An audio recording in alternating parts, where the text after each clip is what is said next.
Il était une fois, dans le lointain pays des elfes, 3 elfes bien décidés à accomplir de bonnes actions.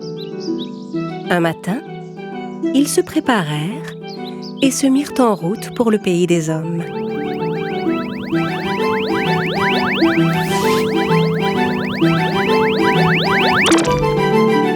Notre devoir nous attend.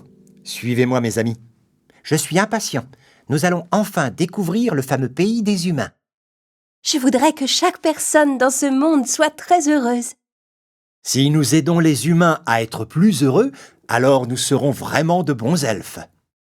Dans une vieille maison, vivait un vieux cordonnier et sa femme. Le vieil homme gagnait sa vie en fabriquant des chaussures dans l'atelier de leur maison. Parfois, il réparait aussi de vieux souliers. Avec l'argent qu'il gagnait, le cordonnier achetait du cuir pour fabriquer de nouvelles chaussures. Un jour, il acheta du cuir avec l'argent qu'il avait gagné et rentra chez lui. Le morceau de cuir qu'il venait d'acheter était tout juste suffisant pour fabriquer une paire de chaussures. Il laissa la pièce de cuir sur la table de son atelier, sortit en refermant la porte et alla se coucher.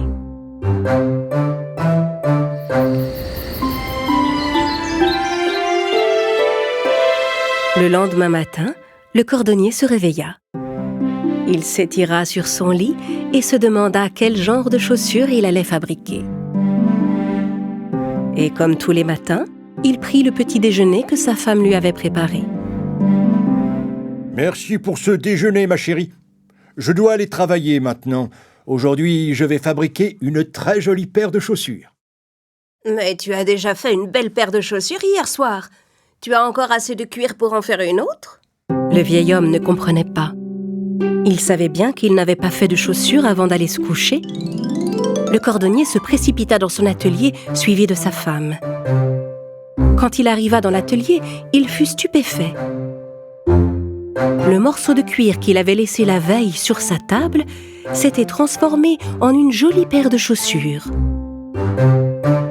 Le cordonnier n'en croyait pas ses yeux. Mais quand ai-je fait cette paire de chaussures ? Je ne m'en souviens même pas. Je crois que je commence à me faire vieux. Les chaussures étaient si jolies que le cordonnier les plaça aussitôt dans sa vitrine dans l'attente d'un client. Peu de temps après, un client qui avait l'air plutôt fortuné vit les chaussures dans la vitrine et entra. Bonjour, j'aimerais vous acheter les chaussures qui sont exposées en vitrine. Peu importe le prix, c'est de loin la plus belle paire de chaussures que j'ai jamais vue. Le vieil homme lui vendit la paire de chaussures avec joie. Et il ne demanda rien de plus que ce qu'elle valait. Cette fois, le cordonnier alla acheter assez de cuir pour faire 2 paires de souliers. Et une fois de plus, il laissa le cuir sur sa table. Avant de quitter l'atelier, il se retourna et regarda le morceau de cuir une dernière fois, puis il alla se coucher. Dès qu'il fut levé, il se précipita dans son atelier. Cette fois, 2 magnifiques paires de chaussures trônaient sur la table. Le cordonnier était une fois de plus très heureux. Il plaça les chaussures dans sa vitrine. Le jour même, il vendit les 2 paires de chaussures pour un excellent prix. Et il s'en alla acheter de plus grands morceaux de cuir. Bien sûr, il se demandait qui avait bien pu fabriquer de si jolies chaussures. Il posa le cuir sur sa table et alla dans sa chambre. Le matin, une pile entière de chaussures l'attendait dans son atelier. Le cordonnier vendit toutes les paires dans la journée. Avec tout l'argent qu'il avait touché, le cordonnier pouvait vivre tranquillement un bon moment. Il utilisa une partie de l'argent qu'il avait gagné pour racheter du cuir. Mais le vieil homme était si curieux de savoir par qui et comment étaient faites ces chaussures qu'il décida un soir de se cacher dans le placard de son atelier afin de découvrir qui fabriquait les souliers. Ce soir, je vais enfin découvrir qui est ce mystérieux cordonnier. Quand minuit eut sonné, la fenêtre s'ouvrit et les elfes entrèrent dans l'atelier. Un des elfes renversa accidentellement un pot qui se trouvait sur le rebord de la fenêtre. Alerté par le bruit, le vieil homme sortit discrètement de sa cachette. Attention, tu vas finir par les réveiller. Quand le vieux cordonnier poussa la porte du placard et jeta un œil dans l'atelier, il fut stupéfait de ce qu'il vit. Il se frotta les yeux, regarda à nouveau et vit 3 elfes qui travaillaient sur sa table en dansant d'un air joyeux. L'un d'eux coupait le cuir, l'autre cousait et le 3e collait les pièces de cuir entre elles.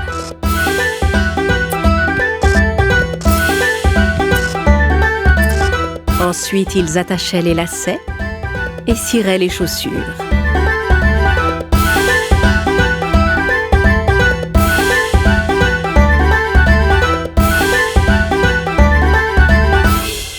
Les elfes travaillaient si vite qu'en un battement de cils, tout un tas de jolies chaussures fut terminé. Elles sont toutes très jolies. Venez, filons avant qu'il se réveille.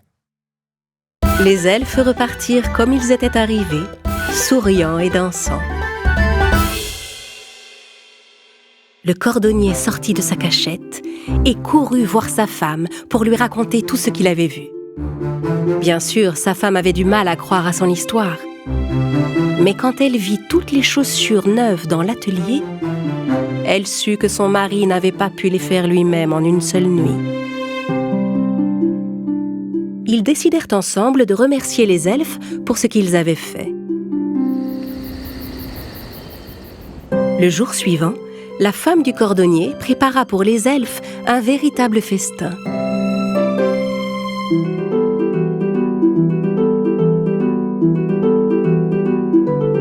À minuit, quand les elfes arrivèrent dans l'atelier, ils découvrirent le repas sur la table.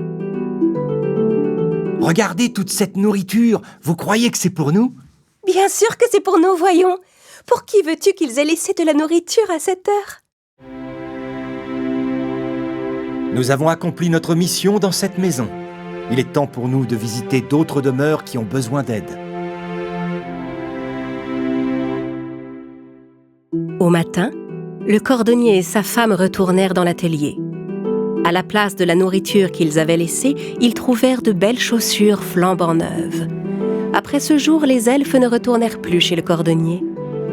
Le vieil homme et sa femme purent couler des jours tranquilles grâce à l'argent qu'ils avaient gagné pour le reste de leur vie. Après tant d'années passées à travailler, c'était pour le cordonnier une belle récompense. Malgré cela, le vieil homme ne cessa jamais de fabriquer des chaussures. Et chaque fois qu'il était dans son atelier, il repensait avec bonheur et gratitude aux elfes qui l'avaient aidé.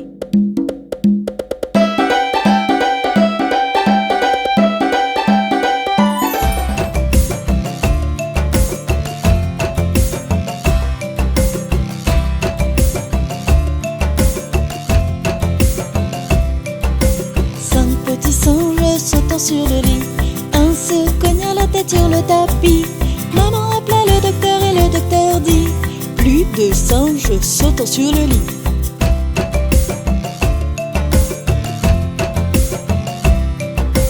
Quatre petits singes sautant sur le lit, un se cogna la tête sur le tapis.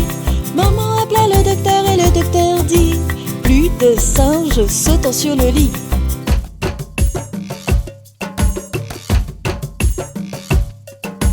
Trois petits singes sautant sur le lit, un se cogna la tête sur le tapis. Maman appela le docteur et le docteur dit: plus de singes sautant sur le lit.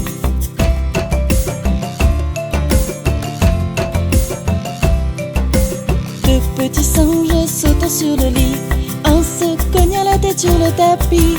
Maman appela le docteur et le docteur dit: plus de singes sautant sur le lit.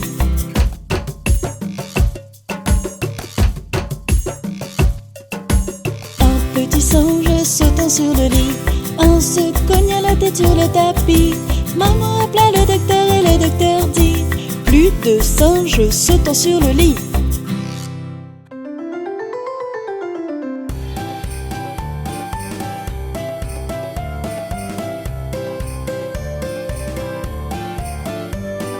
Promenons-nous dans les bois pendant que le loup n'y est pas. Si le loup y était, il nous comme il n'y est pas, il nous mangera pas. Loup y es-tu? Que fais-tu? Entends-tu? Je mets ma chemise. Promenons-nous dans les bois pendant que le loup n'y est pas. Si le loup y était, il nous mangerait. Mais comme il n'y est pas, il nous mangera pas. Loup y es-tu? Que fais-tu? Entends-tu? Je mets ma culotte.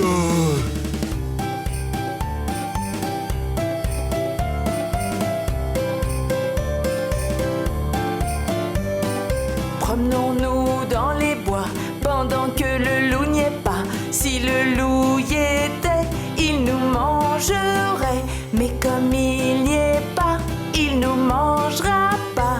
Loup y es-tu? Que fais-tu? Entends-tu? Je mets mes bottes. Promenons-nous dans les bois pendant que le loup n'y est pas. Si le loup y était, il nous mangerait. Mais comme il n'y est pas, il nous mangera pas. Loup y es-tu? Que fais-tu? Entends-tu?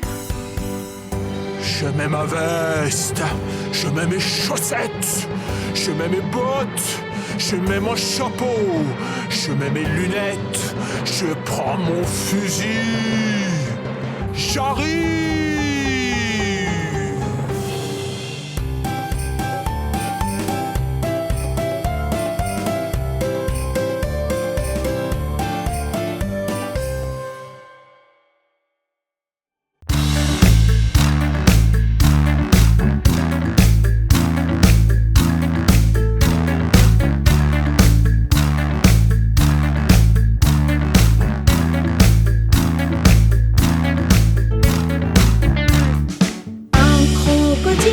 S'en allant à la guerre, disait au revoir à ses petits enfants, traînant ses pieds dans la poussière, il s'en allait combattre les éléphants.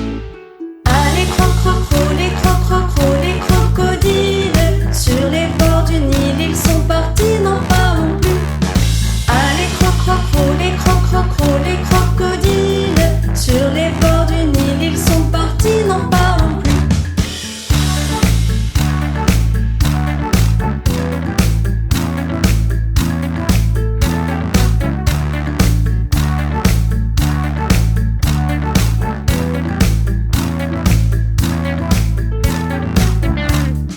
Il fredonnait une marche militaire dont il mâchait les mots à grosses dents. Quand il ouvrait la gueule tout entière, on croyait voir ses ennemis dedans. Allez croc-croc-cro, les croc-croc-cro, les crocodiles, sur les bords du Nil, ils sont partis, n'en parlons plus. Allez croc-croc-cro, les croc-croc-cro, les crocodiles, sur les bords du Nil, ils sont partis, n'en parlons plus.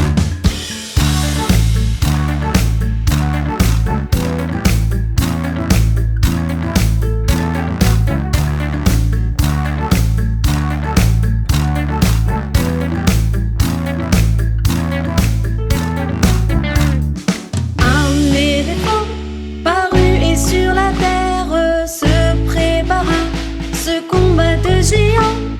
Mais près de là coulait une rivière, le crocodile s'y jeta subitement. Allez croc-croc-cro, les croc-croc-cro, les crocodiles, sur les bords du Nil, ils sont partis, n'en parlons plus. Allez croc-croc-cro, les croc-croc-cro, les crocodiles, sur les bords du Nil, ils sont partis, n'en parlons plus.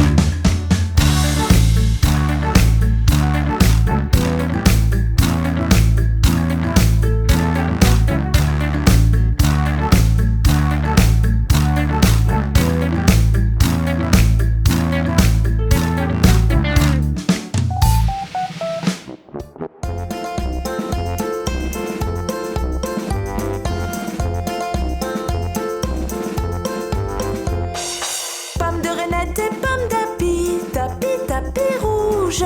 Pomme